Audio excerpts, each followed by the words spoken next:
નમસ્કાર મિત્રો, TV13 digital સાથે હું સંજય દવે વાત કરીએ આજે પણ ગુજરાતના ભારતીય જનતા પાર્ટીના પ્રદેશ પ્રમુખનું નામ ડિક્લેર થઈ ગયું છે.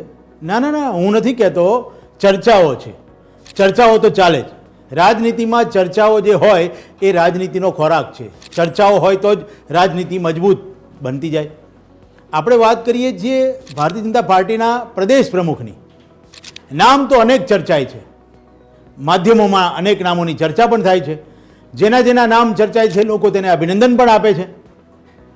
આ તો ભારતીય જનતા પાર્ટીની વાત છે. જ્યાં સુધી હાઈકમાન્ડના મોઢેથી ઈશારો નહીં આવે અથવા તો શબ્દ નહીં આવે ત્યાં સુધી એને જાહેર કરવું અયોગ્ય કહેવાય.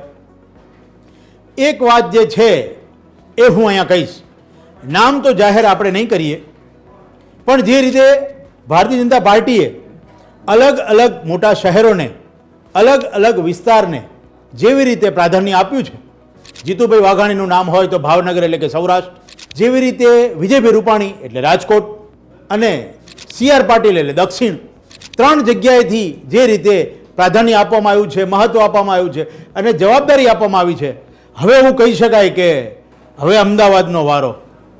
કારણ કે અમદાવાદના જે કાર્યકરો છે એ પણ ઈચ્છી રહ્યા છે કે સાહેબ હવે અમદાવાદને તો સ્થાન આપો, મહત્વ આપો. એટલે અમદાવાદ શહેરનું નામ હવે લિસ્ટમાં હોય એવું આપણે કહી શકીએ. કોનું નામ હશે અમદાવાદથી એ તો આવનારો સમય જ બતાવશે. જ્યાં સુધી આવનારો સમય ડિક્લેર નહીં કરે ત્યાં સુધી કોઈના મોઢે આવું નામ જાહેર નહીં થાય. ભારતીય જનતા પાર્ટીની આ પ્રણાલી છે અને એ પ્રણાલીને તો અનુસરવું જ રહ્યું. નામ લીધું એ વ્યક્તિ કેન્સલ. એટલે અમે કંઈ કહેતા નથી, કોઈનું નામ લેતા નથી. મગનું નામ મરી પાડ્યા વગર આ વખતે પ્રાધાન્ય અમદાવાદને મળશે એવી ચર્ચાઓની જે અટકળો છે, કદાચ એ સાચી પડે તો નવાય નહીં.